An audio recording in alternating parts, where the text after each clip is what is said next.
Okay, so I'm just gonna start because I don't have good morning, people in England.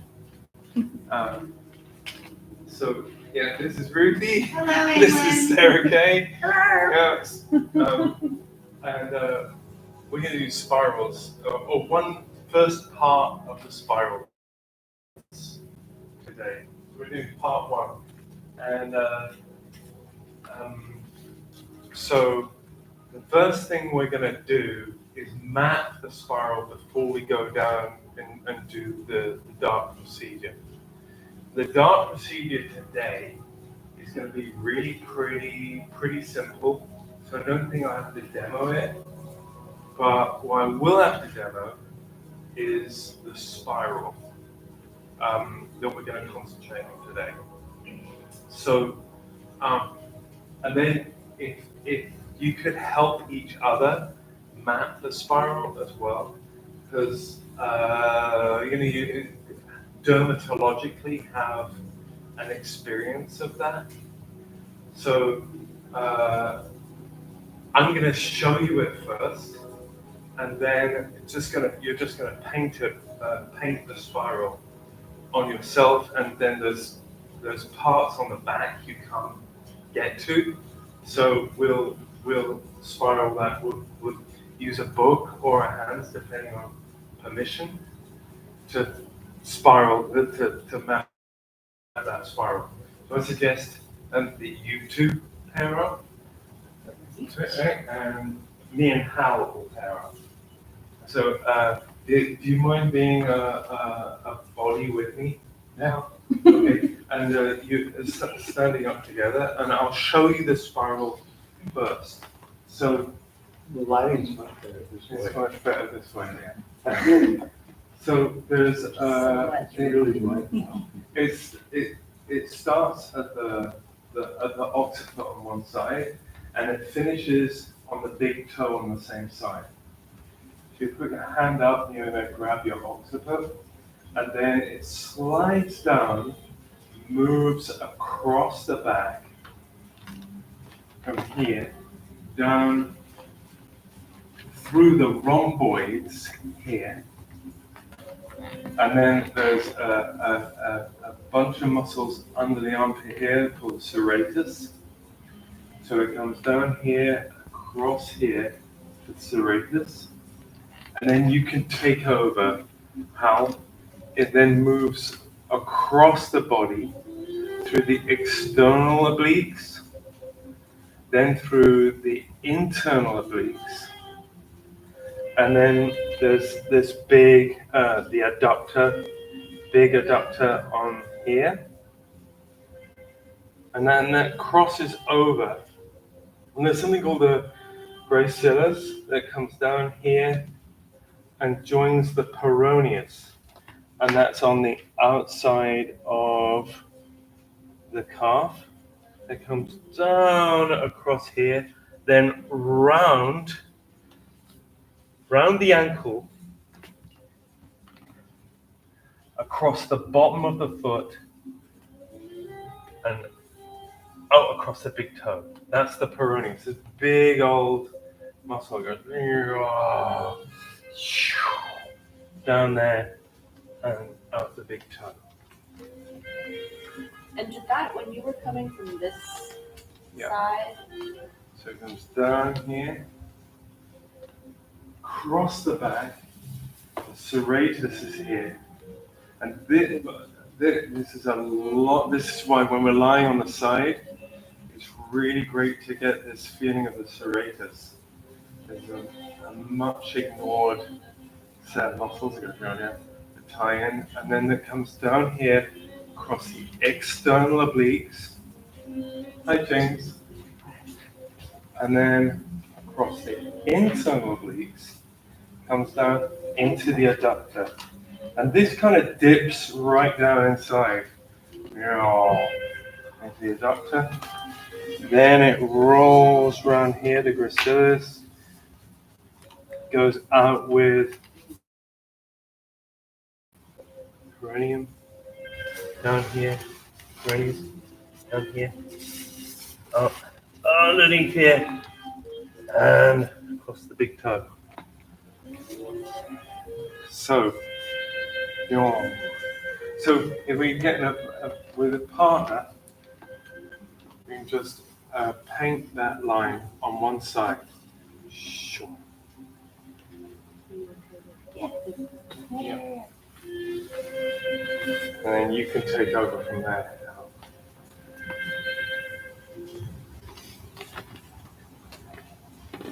One side. Across here. Serratus. Across. Comes down here. And across here. Then to the adductor. Right. Does it go, how does it go in relation? It ties across here. And then down. Oh. Yeah. And the spirals are a band. So there's an interesting thing about the external obliques and the internal obliques. All these are the layers of muscle that are built up over this area. So when you're in the womb and you're a baba, it's how those layers of muscle. So the direction of the muscles are like crisscross like that. They crisscross this way on the external obliques and crisscross that way, internal. And over here, that goes the other way with this spiral. And comes down. And does it go So the across? internal obliques are like Across this, there. external obliques are like this. Right? So if these are the external obliques, yeah, the internal obliques are like that. And then that ties down onto the. Those are underneath these muscles. Yeah. These muscles here. So you like that. And so the other spiral, Wait, these muscles are like. external obliques. Yeah.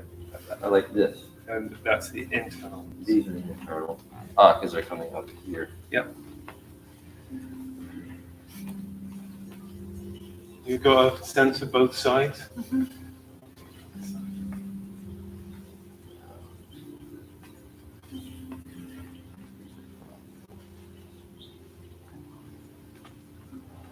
There comes a point where you can't really.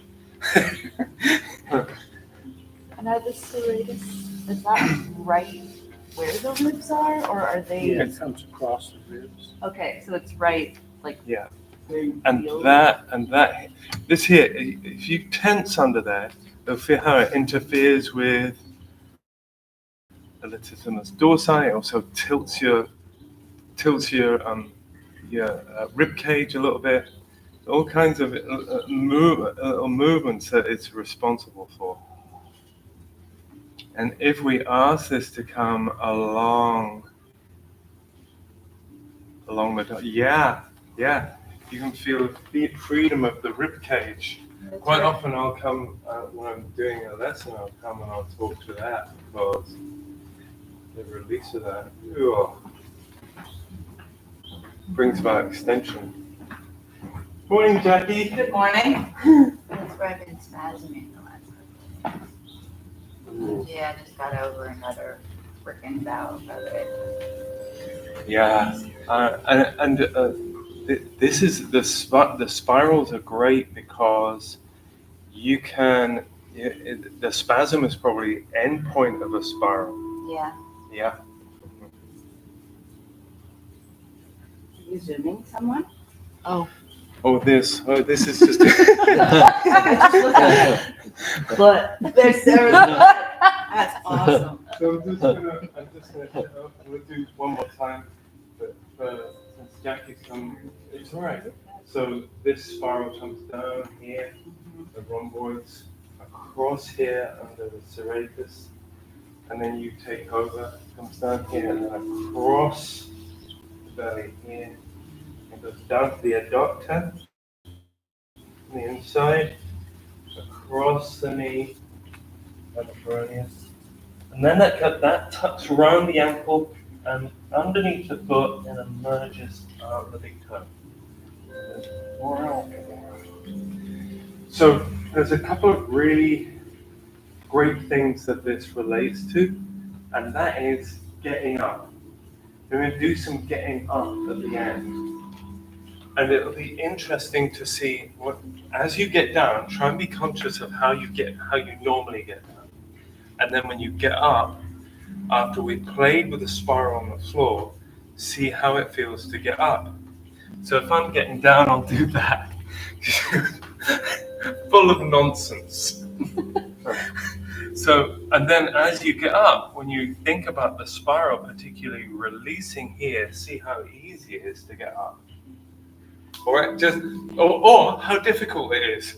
I mean, it might be, what the, yeah. It's all experiment. Jackie, are you all right being here? Yeah, Okay. I like blue. All right.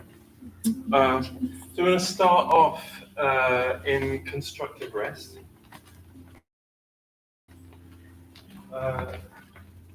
Yes. That's with the knees up on the floor. Yeah, I got that. Have you got a question? Oh, is it a question? No. Oh, okay. James. I'm just putting that up.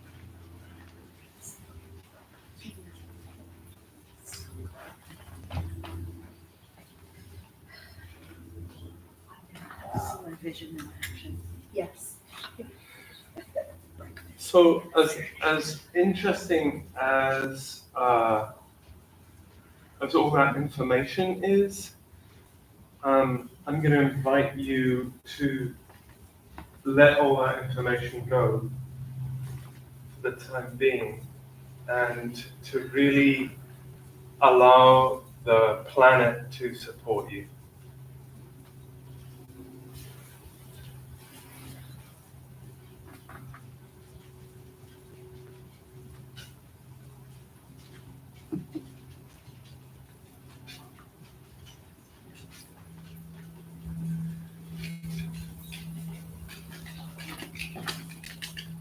Sorry. My dog. So go to apologize.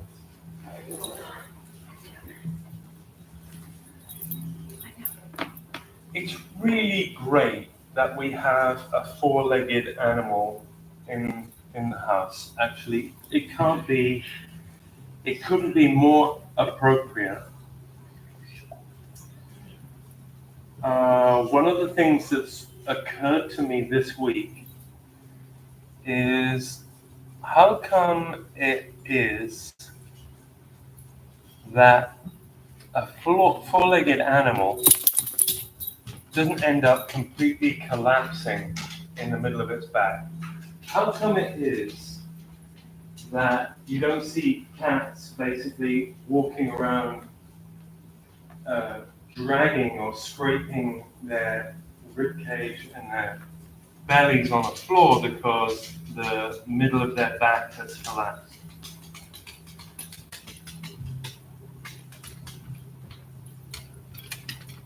At the very, very, very, very end of a cat's being, there is a point when, a cat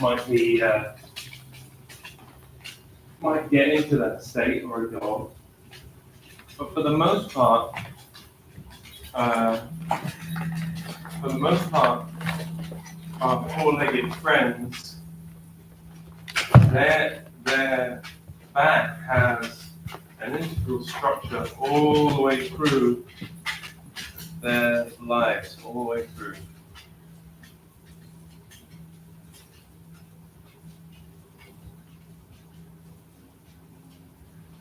I think that might be why this week I was inspired to look at spirals, because as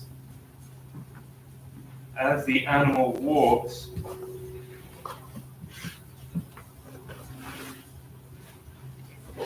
each step it takes is actually an invitation to lengthen.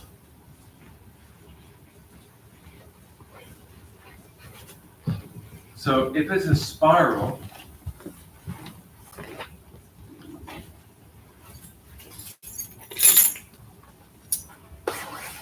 the spirals aren't constricting, the spirals are releasing.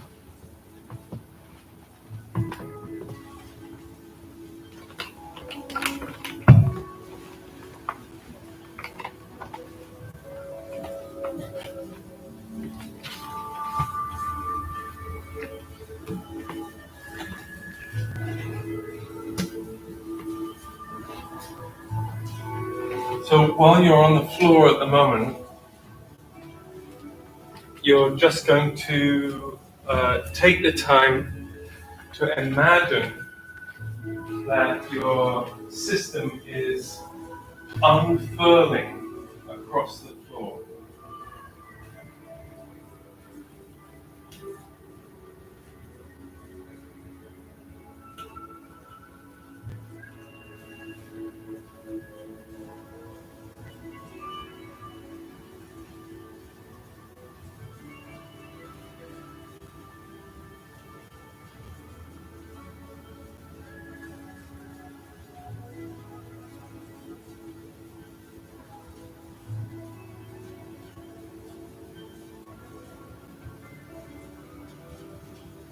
So those points on the floor, the back of the head, the occiput, the shoulder blades,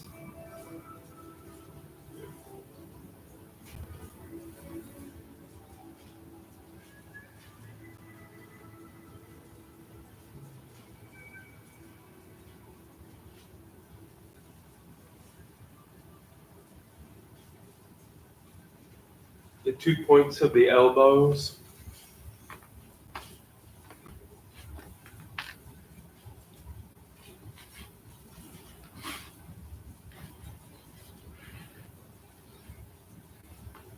the 1, 2, or 3 points of the pelvis,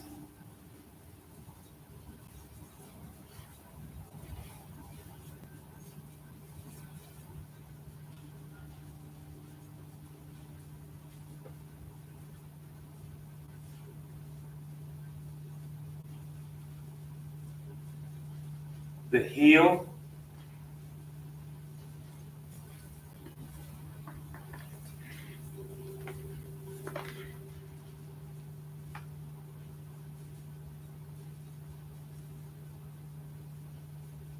the point behind the little toe, and the point behind the big toe. And Raymond Dart talked about these 4 different ways in which you can come into contact with the floor. One which is pressing,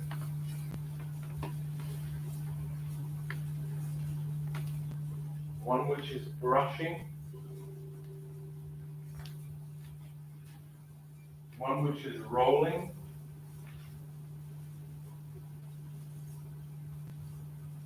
and one which is spreading.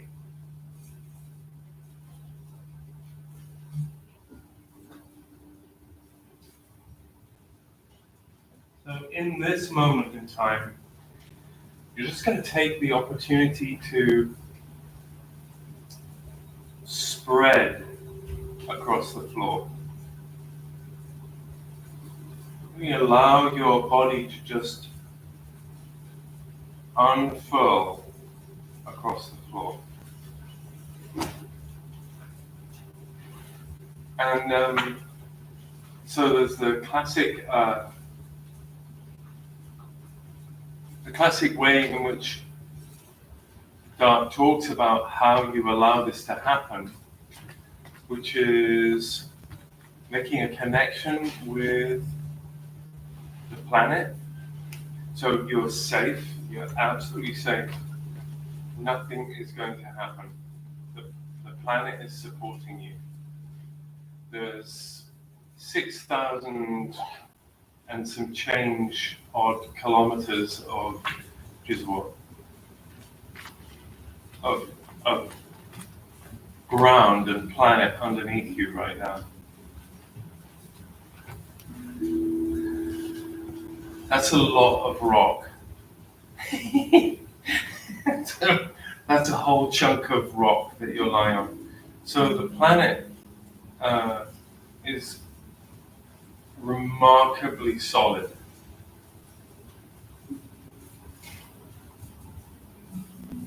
So you can allow yourself the luxury of just feeling that great attraction between you and the earth.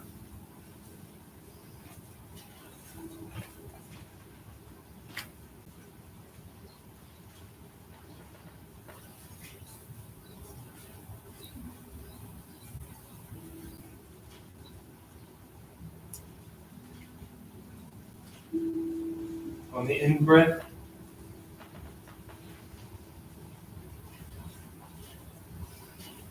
run a systems check for tension.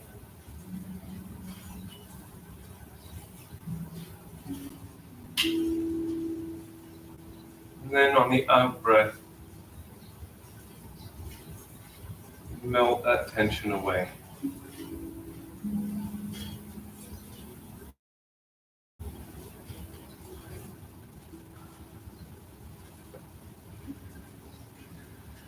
On the in-breath,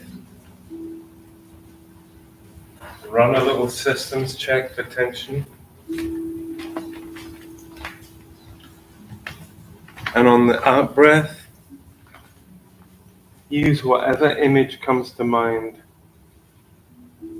to melt that tension away.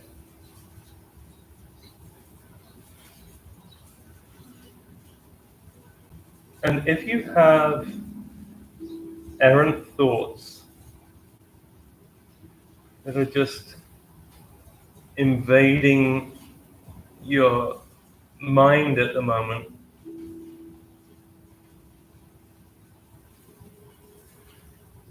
after you take the in-breath, have a little suspension moment. See if you can empty those thoughts away. Just allow them to just drift out with the out-breath. It's a fun game in the suspension points to just see if you can have nothing there.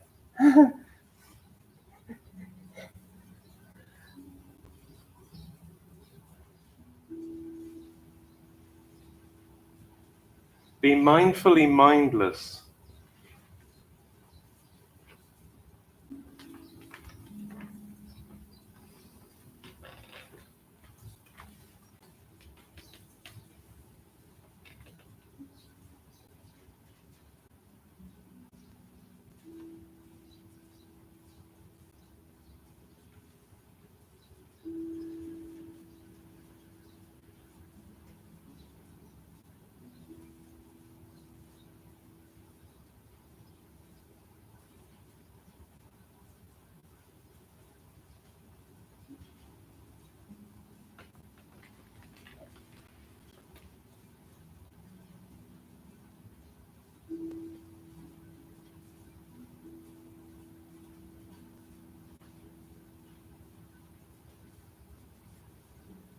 I think on a misty day like today,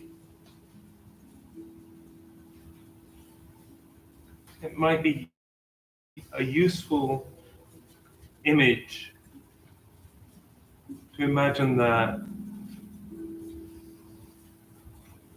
your thoughts then become like mist. Your muscles then become like mist. Your fascia becomes like mist. Your skin becomes like mist.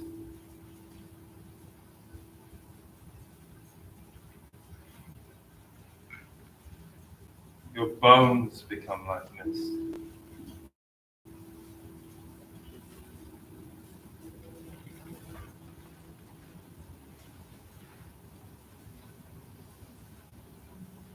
just drifting easily across the floor.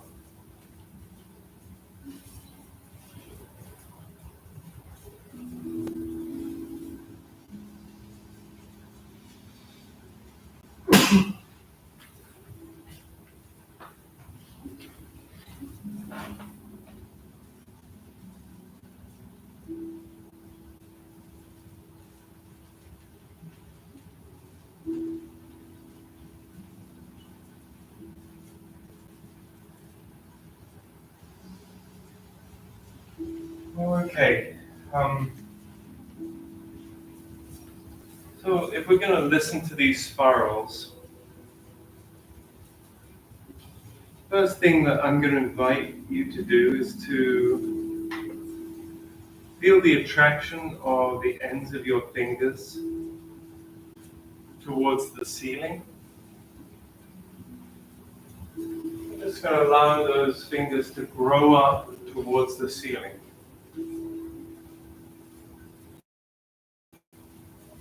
And allow the elbows at the moment to sink into the floor. So the elbows are going to be like the roots, so that you can feel the extension of the fingers, because the fingers are growing up to the ceiling. They're attracted to the light. Or maybe if you're using the idea of the mist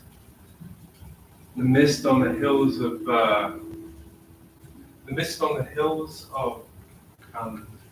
Humboldt, the mist clings to the trees, but then evaporates upwards.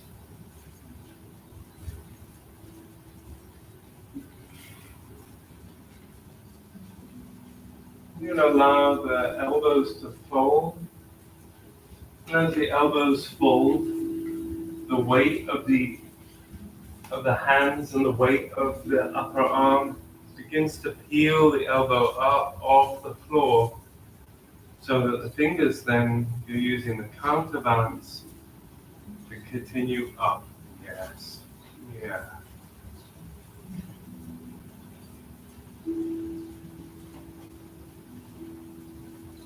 We have the sense. That's beautiful. Yes, Ruthie. Exactly. And then the fingers continue to grow towards the light. And as the fingers grow towards the light, you can see how much you're going to allow the shoulder blades to become the roots out of which the rest of the arm emerges.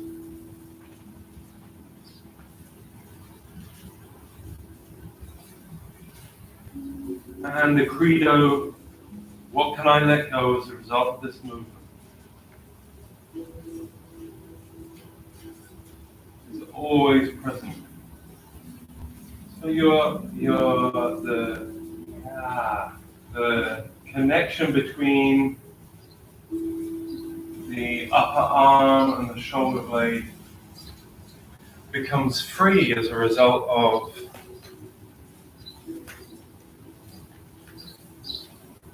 you no longer having to muscle the activity. That's just, what's that like? That's so sweet. So free. Oh.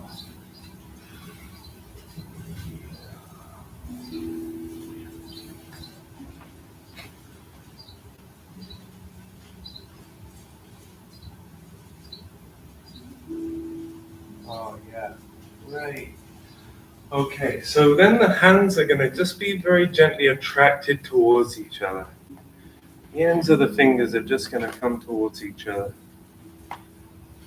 And while you're allowing the fingers to come towards each other, so eventually they're going to touch, keep coming back to the idea of releasing the shoulder blade. Yeah, exactly, Katie. That's great. Yeah. So that the action doesn't, the action informs you about what your habitual process is of doing this particular movement. And that should give you an idea of what you can let go.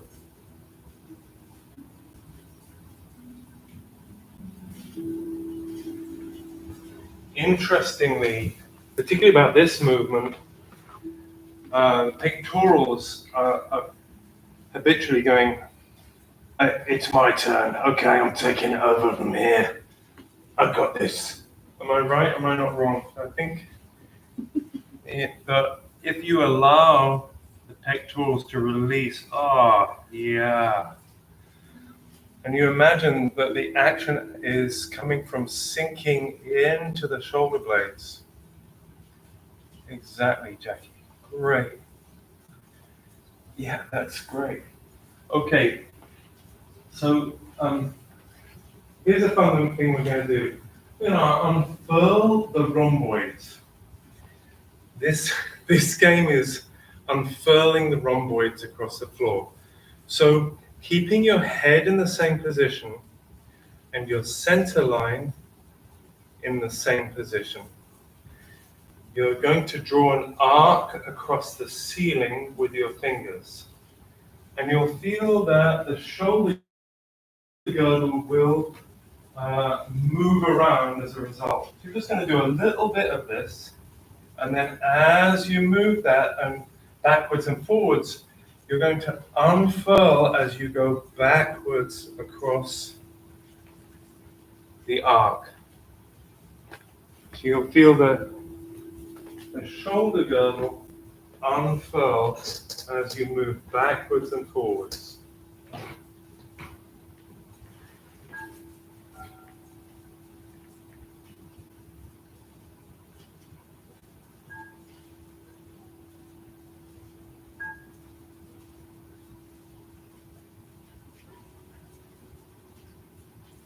Oh, that's a great.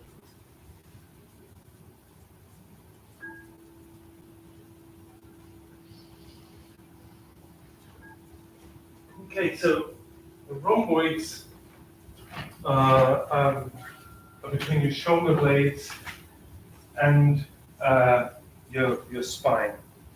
So as you rock backwards and forwards, you'll just feel as you're rocking one way, and then you're going to unfurl the shoulder blade on that way. Rock the other way, and unfurl the shoulder blades on the other side.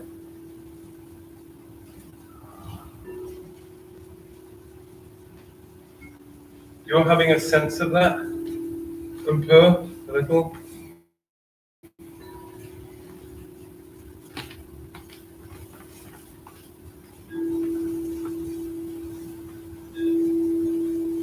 Okay. Exactly. So, as the shoulder girdle unfurls on one side as a result of the movement of the arm,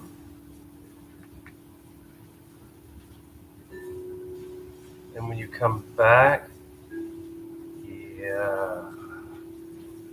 What's that like? Yeah.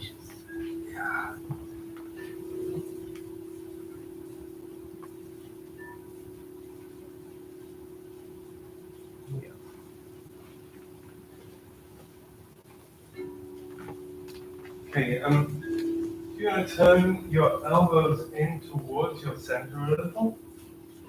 You'll feel that fold, and then you can allow the weight of your arms to lie down above your head. And really, really find yourself a comfortable position there. Yes, yeah. Really comfy. And let the arm be, if you end up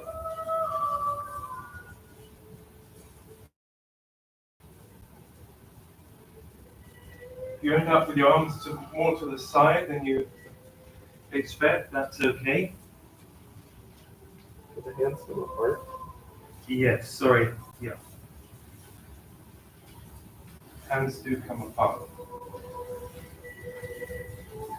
And now in this position, you're going to draw a similar arc and unfurl with your knees.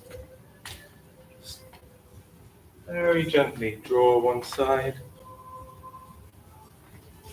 Feel the pelvis open across there, and then same the other side. You can keep that center line a little bit. And so you clock that already we've been dealing with the spiral. So as you move the rhomboids, you can't help but also move the serratus and on the rib cage. And as you move the knees gently one side to the other, you'll feel the adductors and the toes, the big toe engaging, and the outside of the calf engaging. Here's the question. Is it possible to allow this movement to lengthen rather than live in tension? So as you let the knee come over to one side, ask yourself, what can I let go here? As you feel the external and the internal obliques come and play with this spiral, ask, is it possible to let go of this spiral here? What happens when you engage this movement and then you just allow lengthening rather than doing?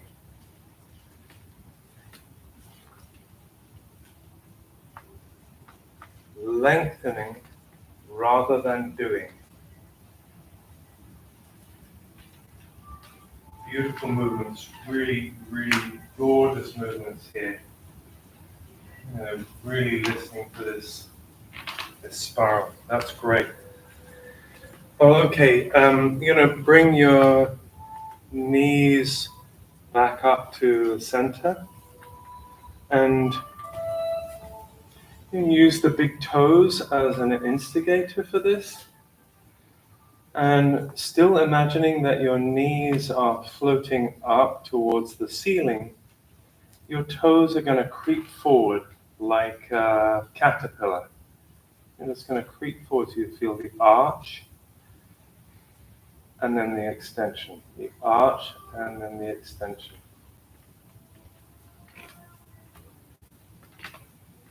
And as part of this, I'm once again going to bring your mind to this spiral, that the toes are connected to the outside of the calf, which then comes to the inside of the thigh. So the greater adductor is just gradually releasing to lengthen across the floor. Yeah. And the heel does the talking. And then the heel comes forward, the toes come up towards the ceiling. Yes, beautiful. And then you're just going to release there.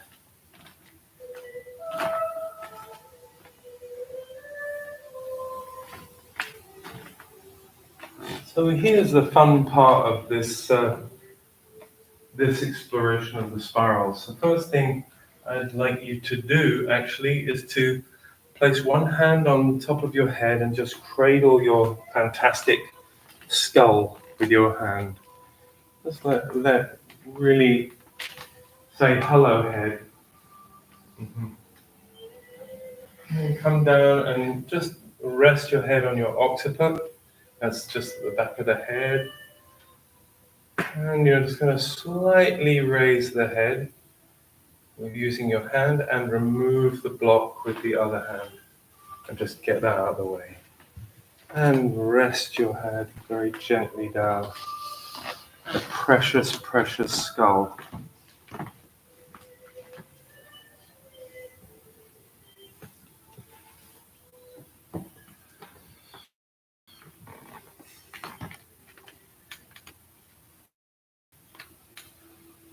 This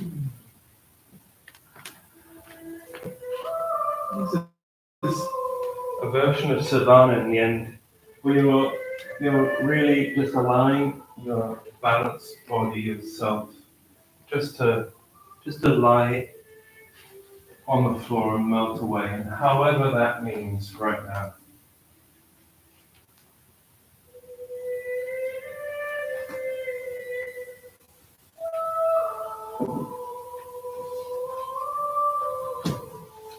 I encourage you to trace the spiral in your mind's eye in this position.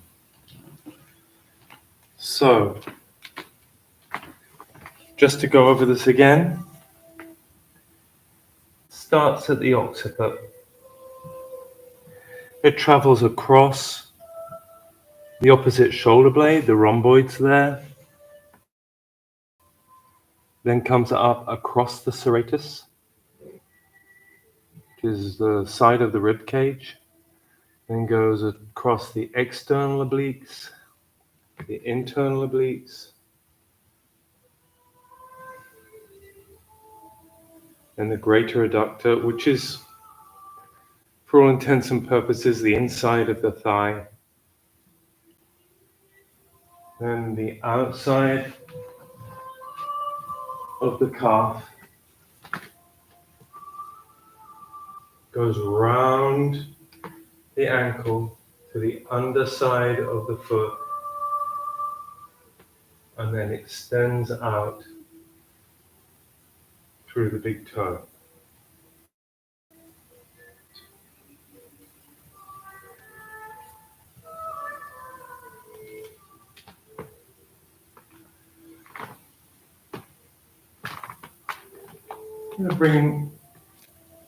I'm going to let you be there with that for a minute.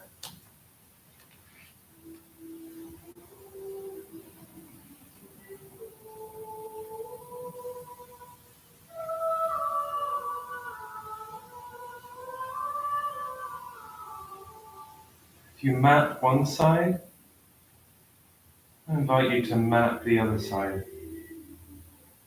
Now, even with the idea of mapping, I'm going to invite you to imagine those spirals lengthening.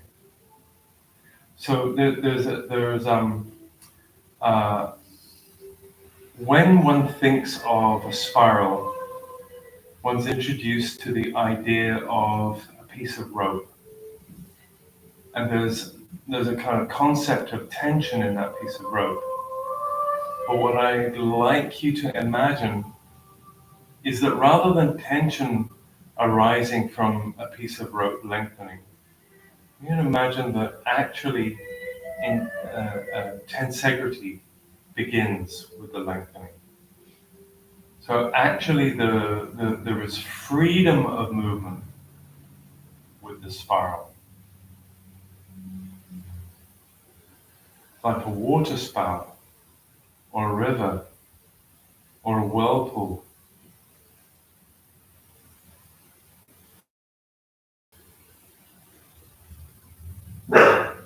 Exactly, well said. Okay, so now we're going to actually move this spiral. So you're going to bring, you're going to imagine the toe of one foot, and it's just going to be, it's going to come, the big toe of one foot, one side, is going to come up and across the other toe, the other foot. You're just going to let that foot go through an exploratory journey of one side. And that foot is going to cross. And then that foot is going to continue that way. And the whole of the pelvis is then going to follow. And you're going to follow that line all the way up. Your eyes are going to look towards that side. Oh, sorry, it's going to keep extending across here. And then your obliques are going to follow. Yes. Yeah, that's it. Beautiful.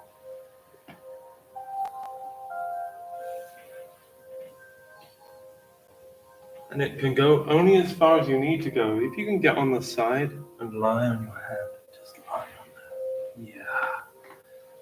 And when you get on that side, you can just rock gently backwards and forward on that side.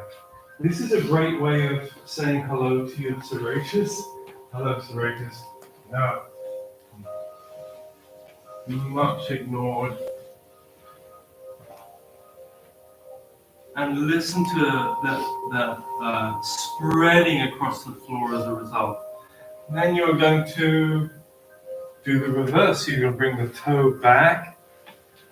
That toe is going to explore back the way across. And the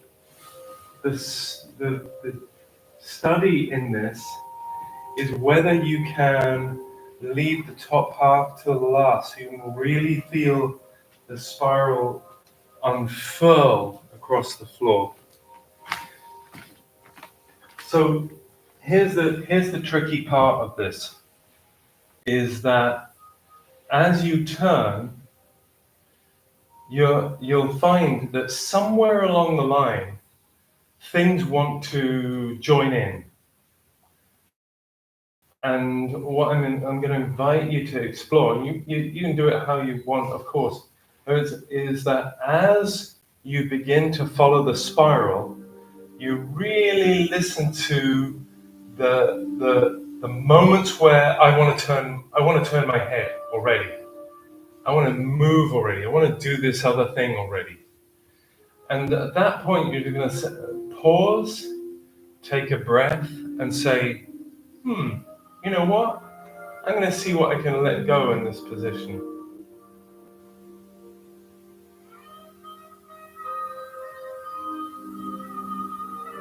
Then exploring the other side.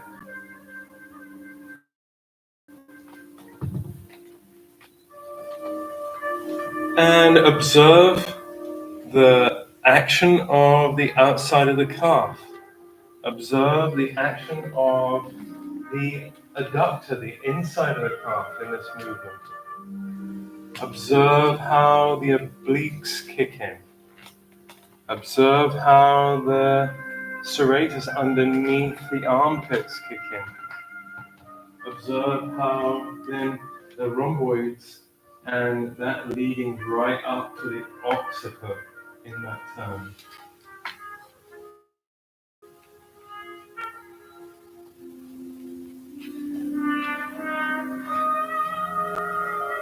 So what you're doing is you're unfurling the spiral as you go. You're undoing it. You're lengthening with the turn. Really some beautiful movements here.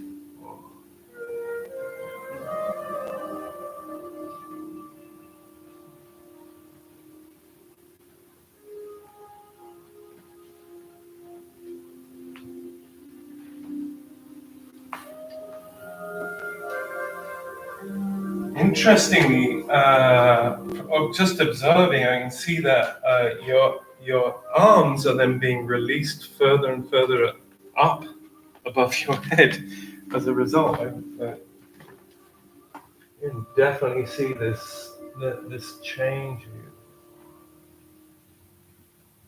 this change of structure as you let go. Oh.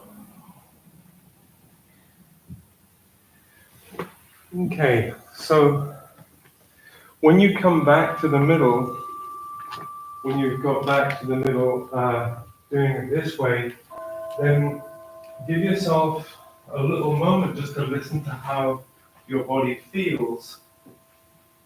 And then you'll begin to do the same with the top half. So there's a way of doing this where you can bring the hands to cross at the wrist. And if you can't, that's absolutely fine. You can just bring the elbows up and just find the most easy way of doing that. And then you're going to look and see something that you like, so that the spiral then follows the looking and seeing something you like. And then you'll feel the spiral come across serratus. And all the while lengthening. Beautiful. Oh, yes.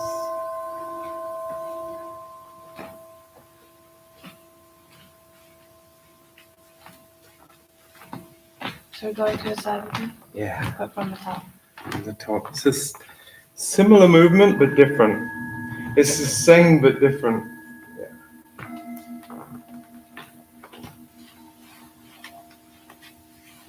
Beautiful, Jackie.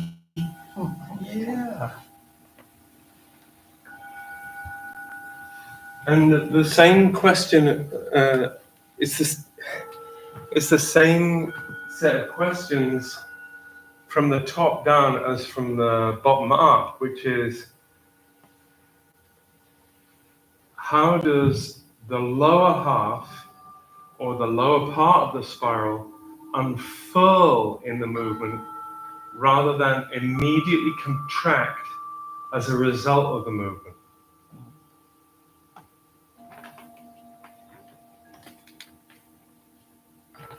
So you're allowing the spiral to be the guide for lengthening rather than allowing it or thinking, I'm going to do this, or my goal is to get to the other side as efficiently as possible.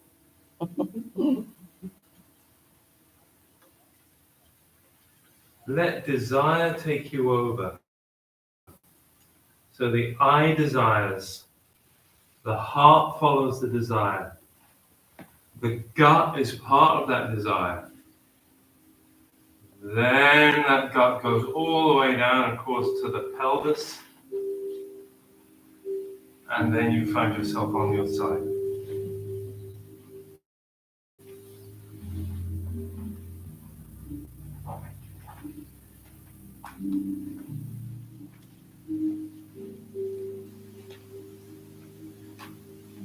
And then when you've experimented with this, you're going to end up face down.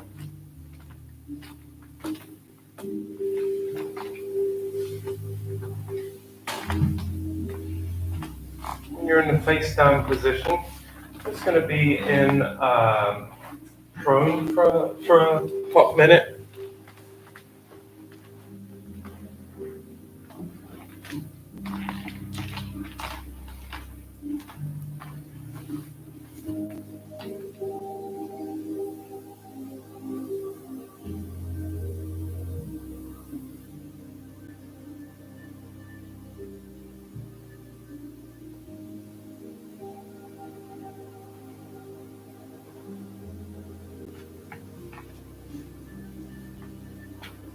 Bring your palms just a little closer to your torso.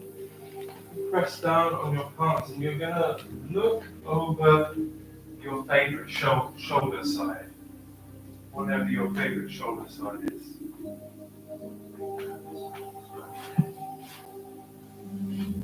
You're going to press down on your hands as if you're looking over that shoulder to see something wonderful.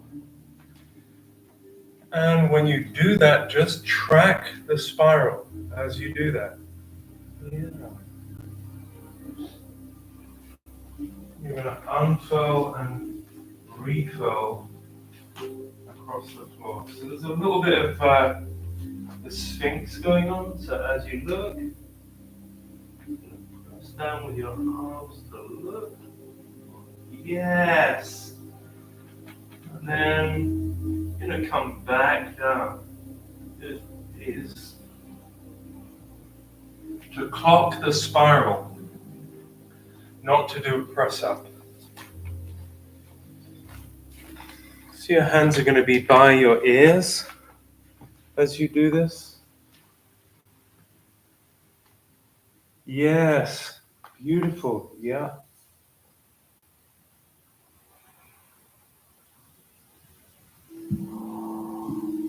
Okay.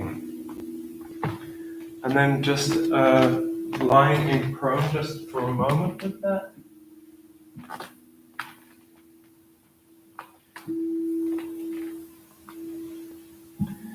And then you're going to press back into a crawling position. You're going to imagine that your back is magnified to the ceiling. And send your butt towards your feet.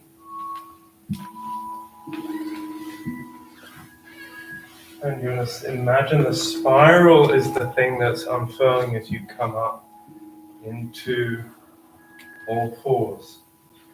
So now, this is where we start to play with the spiral in all fours.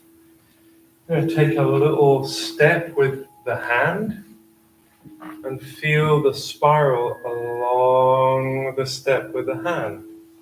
You're going to look towards the hand that you're moving. Beautiful. Yes. Yeah. That's the ticket. So as that step with the leg comes in, you're going to imagine the adductor and the toe coming forwards as a result. Yeah. Wow, you've got some full backs going on here. This is great. Yeah. Ooh. And note how just the idea of the adductor and the toe and the outside of the foot actually enables the swinging of the tail.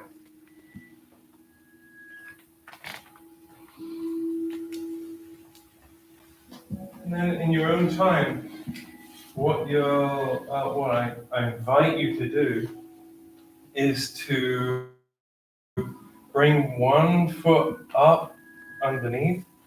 So if you're in a crouch position, see if you can follow the spiral up as you come to standing. So you're going to look towards the way that you wish to come. Really follow the spiral. Yeah. Yeah. I made it. You made it, yeah. Yeah. So that idea about I'll just say me and Bo were talking about this the other day, is that if I think my spiral is going like this in order to ascend, everything collapses. So which way is my body going? Down. Whereas if I ask it to lengthen in order to ascend, I'm spiraling out. So there's a lot of, I don't think I can do that, which is based on the idea of collapse, which Alexander that's what he was all about, was that collapse is the problem, not the structure that we carry about with us daily. Oh, really great exploration, people. Thank you so much. I'm going to stop this thing now. Bye, England. Bye, England. Bye, England. Hi, Chowder. Hey, Chowder.